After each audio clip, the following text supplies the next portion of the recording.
Okay, hello. So as stated, this whole chapter is just asking about solutions to the equations. Solve the system of equations. Solve the system of equations. So real quick, I'm going to turn this over. We're going to review real quick about what we've thus far gone over. So far, we said the question that's being asked of us every single every single section is solve the system of equations. Every single time it's asking us that. Okay, so how have we done that thus far? Well, so far we have done graphing. That was the very first section. Remember that when we were graphing, the solution happened when solution is where lines cross. Where lines cross. That's probably off my camera. Okay, where the lines cross. Remember that we could have different answers while graphing. We could have no solution. We could have one solution. Or we could have infinitely many. Whoop. And that's probably off my camera too. Okay, so infinitely many. These were the three options. Now, hopefully you've noticed by now, in our next section, we could have those same answers. We could have no solution, we could have one solution, or we could have infinitely many. Well, that next section was substitution.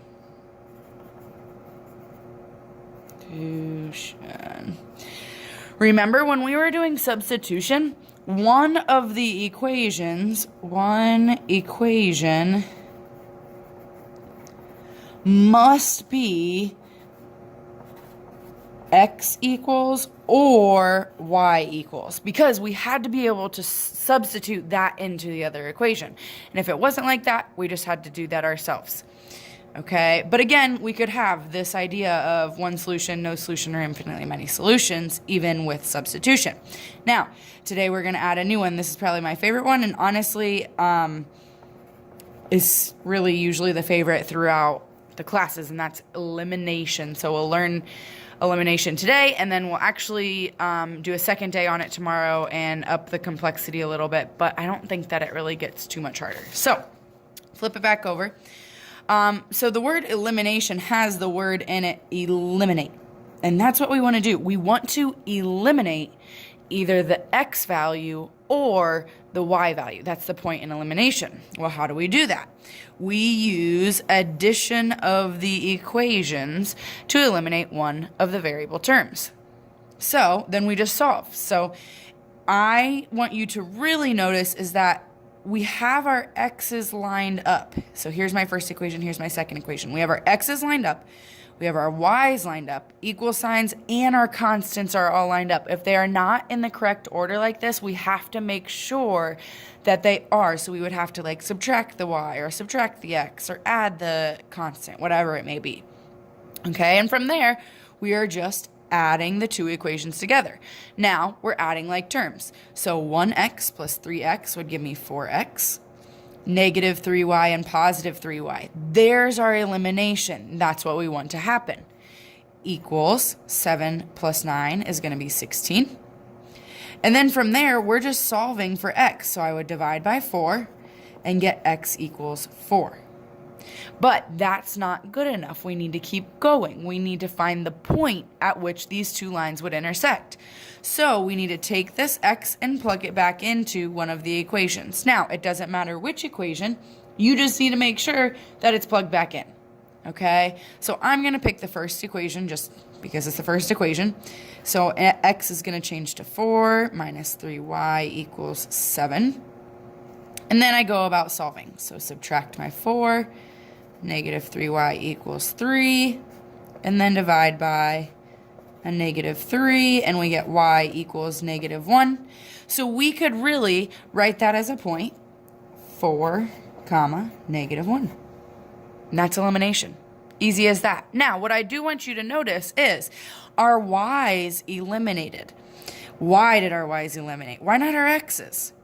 So what I want you to notice is in front of the y was the same term. It's called the same coefficient, okay? It was a 3 and a 3.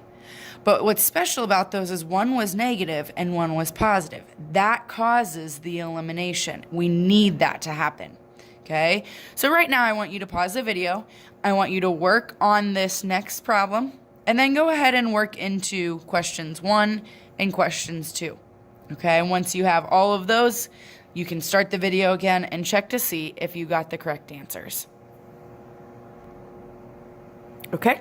So hopefully on that second one, what you did is you added and you realize that your x's canceled out and you divide by a negative 2, a positive 2, and get your y to be 23. Substitute that back in. It doesn't matter which equation we plug it into. I just picked, the first one, plugged that back in and got x equals 47. So my point is 47/23.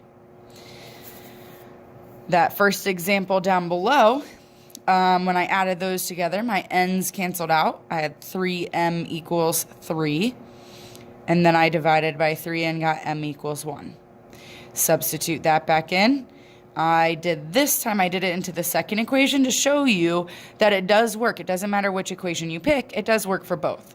So over here, I went about my steps of solving. Make sure your steps match mine if you chose the second equation. And I got n equals -4. Now notice I didn't write that as a point. That's okay. You don't have to write it as a point every time. The reason I write these as points up here is because it just shows you if we were to graph this, this would be the same exact answer on a graph. And last but not least, we were working with some decimals. Our x's canceled out. We get y equals 0.7. Substitute that back in. And here is my work for that to get x equals 1. If you would like to, you can pause the video at any point to write down the correct work if you did not get the correct work. Okay. Now, this next part says, in systems where the coefficients of the x or y terms are exactly the same, I don't want you to think of it as subtraction. I don't like that whatsoever, so I want you to cross that out. Here's what I want you to think of. Before, what we noticed is that this 3 was negative, this 3 was positive, so they would cancel out. If you look here, we have the same coefficient for my y's. However, they're the exact same. So it's negative and negative, meaning neither of them will cancel out.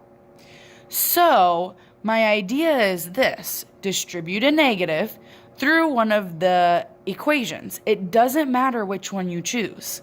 Okay, you just have to change the signs or multiply by a -1. So what I'm going to do is I'm going to change the signs of all of this bottom equation and then just go about it like I did up here. So again, I notice these aren't going to eliminate. So I'm going to change this +5 to a negative, this -3 to a positive, and this +14 to a negative. Now, at this point, I have a positive and -3 right here, so I know they're going to eliminate. And I can go about my business of adding. So 2x and a -5x gives me -3x. My y's end up canceling out, equals -3. And then it's just my easy solving from there. Divide by -3, x equals 1. Substitute that back in. 2 times 1 minus 3y equals 11. So 2 times 1 is just 2. I would subtract that to get my y by itself. And divide by a -3. And y equals -3.